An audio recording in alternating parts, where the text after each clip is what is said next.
तो यहाँ पर आपसे संपर्क करना चाहे तो किस किस तरह करें और कौन कौन से रोगों का इलाज है आपके पास? देखिए, ऐसा है तो दुनिया में तो सब कुछ जानते हैं, तो थोड़ा बुरी नज़र भी लगते हैं। और रह गया किसी का टीबी का भी है, टीबी हो गया, या कि किसी सांस का है तो सांस के बीमारी का भी है। ये सब थोड़ा बहुत जो है दवा हमारे पास मौजूद, वो हम इलाज कर देते और हैं। किसी के पास ऊपरी पराई हो तो, जैसे कि नहीं समझ पाए भाषा जैसे आपकी। भूत प्रेत वगैरह हो? देखिए, भूत प्रेत है तो देखिए इसका भी कोई चीज़ का नियम बना गया है, जितना हो सकता है मैं कर देता हूँ, बाकी तो सब तो आपका एक बार एड्रेस दे दीजिए।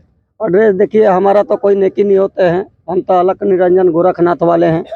किधर भी चलते हैं, किधर भी धोनी को रवाते हैं। कभी आज यहाँ रवा दिया धोनी, तो कल कहाँ रवा दिया। अभी तो हम बराबर में हैं, तीर्थ करते हैं, कोई भी तीर्थ में मिल जाते हैं, किधर भी मिल जाते हैं। अपना तीर्थ ही धाम है, या कि कोई साधु गुरु मूर्ति के भंडारा बड़ा है, वहाँ पर चले जाते हैं कुछ दिन के लिए, तपस्या के लिए। तो आपके कोई मोबाइल नंबर वगैरह, कॉन्टेक्ट नंबर कुछ? मोबाइल वोबाइल कुछ नहीं रखते, कोई सबक नहीं है, बस अपना सबक है तो यही है, और यही सबक हम करते हैं।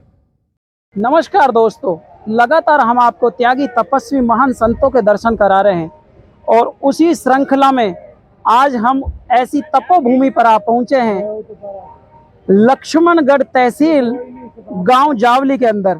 और आप देख सकते हैं यहाँ पर कोई सुल्फी में मगन तो कोई राम भक्ति में मगन।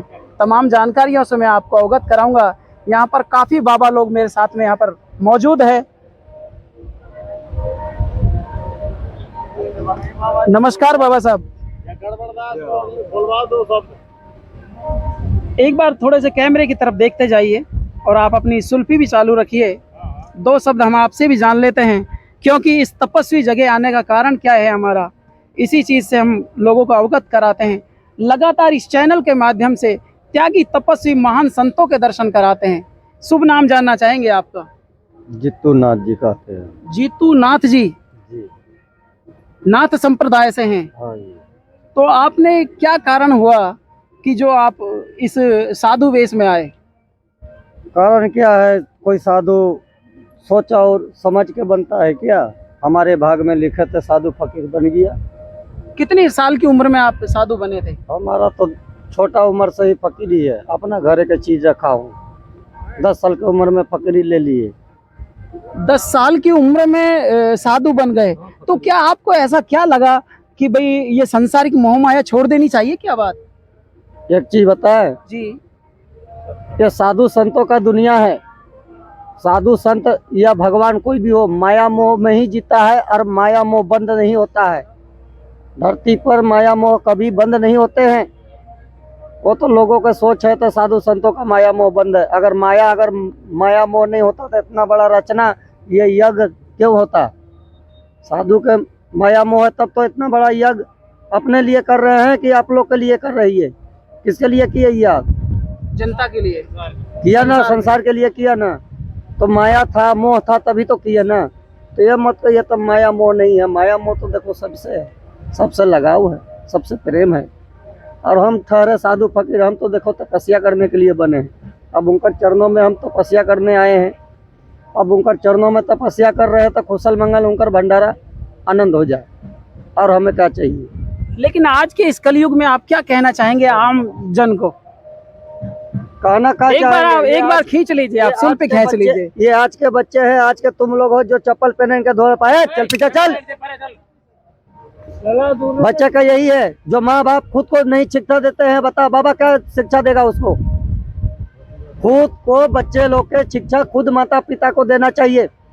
आज शिक्षा नहीं दे रहे हैं, दुनिया बिगड़ जा रहा है। कोई चरस गांजा पी रहे हो तो कोई छुप के बीड़ी पी रहे हो, तो कोई क्या कर रहे हो? क्या बाबा संवारने जाएंगे उसको? अपना अपना बच्चे संवारो तो घर संवर जाएगा।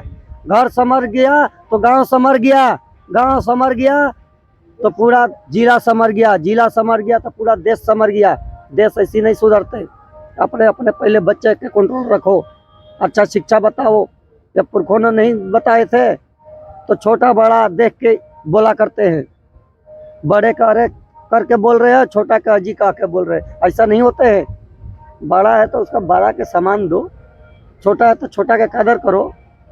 लेकिन ऐसा नहीं है, आज लोगों में समानता एक होती जा रही है। हाँ, यही है कि जो जो धर्म होता है, जैसे कि धर्म पुण्य या कि फिर कोई अच्छा कर्म करना है, तो कर्म देखो पहला कर्म होते हैं, अच्छा या बुरा। तो देखो लोग ज्यादा करके तो बुरे कर्म करते हैं, अच्छा तो करने का सोचते ही नहीं है। अगर कोई साधु अगर चिलम पीता है तो कोई बुरा लग जाता होगा, कहते हैं साधु चिलम पी रहा है, भीख मांग के हमरे से आया होगा, हमरे पैसा से चिलम पी रहा है, गांजा पी रहा है, नशा कर रहा है। लेकिन आप भूल गए तो गांजा नहीं भांग है, भांग नहीं भगवती है, शिव घट में बसने वाला भक्ति है। बड़े बड़े भी ऋषि मुनि पी के शिव के ध्यान लगाते हैं, यानी नारी है और भक्ति माता है, और भक्ति माता साधु के हृदय में बसते हैं। तुम जा रहे हो मलदिल में, साधु यहाँ बैठा है, साधु के चिलम के देख साधु का गाली बक के चल गया मलदिल में, लेकिन तेरा कामना पूरा नहीं हुआ। क्यों? तू भक्ति करने गया था ना मलदिल में, तो भक्ति के तो गाली बक के गया, तो काहे को तुम्हारा अपराध हो गए। तो देखो दुखड़ा जो होता है लोगों के अपने कर्मों से होते हैं, वो किसी का कहने से नहीं। कर्म अच्छा कर बंदा, कर्म अच्छा कर, फल के टेंशन मत देख, फल तो आज न कल मिलता है। देख बच्चा, कर्म मेन कर्म है, अच्छा कर्म करना चाहिए लोगों के। अब साधु संत आए हैं यहाँ पर, तो सेवा पानी करो, इज्जत करो, प्रेम से बोलो, मीठी बाणी बोलो। कोई देखो क्रोध वाला भी है साधु, कोई बिना क्रोध वाले हैं। जो ज्यादा जैसा तपस्या दुख में सहा है, करा है, क्रोध भी है। ऐसा नहीं तो साधु के अंदर क्रोध नहीं है, बड़े बड़े ऋषि मुनि के अंदर क्रोध थे। देख लो परशुराम के, देख लो नहीं थे क्रोधी। दुर्वासा ऋषि के देखो, ये सब क्रोधी नहीं थे। साधु संत क्रोध नहीं है, साधु संत का सत्र नहीं मिला है। लेकिन हमारा कालम है तो धर्म के मार्ग पर चले। अपना तो ये देखना है, तो क्या हम कमाएंगे, क्या खाएंगे, और क्या बच्चे लोग के खिलाएंगे, और कैसे बच्चे लोग के चलाएंगे। आप माता पिता हो, जैसे चलाओगे बच्चा उसी चलेंगे। अच्छे संस्कार देने चाहिए। अच्छा संस्कार देना चाहिए। बाबा एक चीज और जानना चाहूंगा, बुरा नहीं मानो तो। अब आप लोग के तो प्रवचन में तो बाबा तो भक्ति ये छोड़ दिए। बाबा जो आपने ये माला धारण कर रखी है, जी। ये मुंडों की माला ही क्यों पहनते हो? ऐसा है, देखो नाथों में एक नाथ अघोड़ी भी होते हैं, अघोड़ पंथ जिसको बोलते हैं, जो शमशान में होते हैं। सभी को माता पिता के हम चिते जलाते हैं, हमारा ये कर्म है। ऐसे महाकाली मुंडमाला है, लेकिन शास्त्र में भी बताते हैं, लोग भी बोलते हैं, तो महाकाल मुंडमाला बोला जाता है, क्योंकि उन्हें दान में मिला था ये चीज। इसीलिए महाकाल महाकाली मुंडमाला है, जो कि हम जपते भी हैं। हमारा जपने का भी माला है ये, ठीक है ना। अच्छा, जपते भी इसी को? हाँ, हमारा जपने का भी माला मुंडे माला है, ठीक है ना। इसीलिए हमारा देखिए सबके कर्म अलग अलग हैं। हमारा मुंड माला है, नाभि पवित्री है, और किसी को रुद्राक्ष का कंठी माला है, किसी को तुलसी के माला है, तो किसी को कुछ है। तो देखिए ये अपना अपना जो पंथ है ना, वो उसका द्वारा से मिला है, गुरु जी की कृपा है। जो जिसको मिल गया है वो अपना आनंद है। महाराज जी एक लास्ट सवाल और पूछना चाहूंगा कि इस ग्रस्त में रहते हुए सुख शांति की प्राप्ति कैसे हो सकती है? ऐसा है, हमने कहा बोला पहला नंबर कर्म। अच्छा कर्मों से सब कुछ अच्छा चलता है, बुरा करने से बुरा चलता है, चाहे कोई भी हो, ठीक है ना। सुख शांति चाहिए तो मन आत्मा को शांत रखो, एक दूसरे का छल ना सोचो, बुरा ना सोचो, आत्मा शुद्ध रखो, मन का शांति अपने आप मिलता है। आत्मा सो परमात्मा। हाँ जी, आत्मा अगर शांत है तो परमात्मा भी शांत है, परमात्मा आपका अंदर आ गया शांति। ओम शांति, यानी ओम शांति लोगों को रख के चलना चाहिए, किसी का बुराई नहीं सोचना चाहिए, करना भी नहीं चाहिए। ये इतना बड़ा भव्य आयोजन होने जा रहा है, बाबा साहब और भी मेरे साथ में मौजूद है। बाबा थोड़ा सा नजदीक आ जाइए आप। क्या नाम है अपना? रोहतास जी। आप कौन से गांव से बिलोंग कर रहे हैं? गोलपाड़ी। क्या कहना चाहेंगे इस भव्य आयोजन के बारे में? कुशल मंगल आनंद हो जाए, और क्या है। आनंद होना चाहिए। आनंद होना चाहिए। बाबा आपका भी नाम जानेंगे थोड़ा सा? हम तो कामुड़ेरी से हैं, जिला एटा है यूपी जी। अबागढ़ थाना है, जलेसर तहसील है। तो हम तो भगवान का नाम सुनते आए, हमने जैसा सुना तैसा हमारी नजर आया, प्रसन्न है। तो दोस्तों लगातार हम आपको त्यागी तपस्वी महान संतों के दर्शन कराते हैं, और कहा जाता है कि भाई संतों के चरण कमल जहाँ पर पड़ जाए ना, वहाँ तो इंसान की तृप्ति हो जाती है।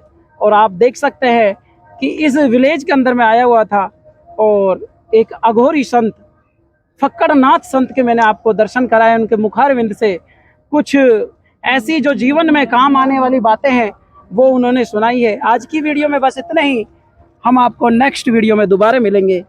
तब तक के लिए आप अपना ख्याल रखिएगा। साधु संतों की कृपा इसी तरह से बनी रहनी चाहिए। जय हिंद, वंदे मातरम।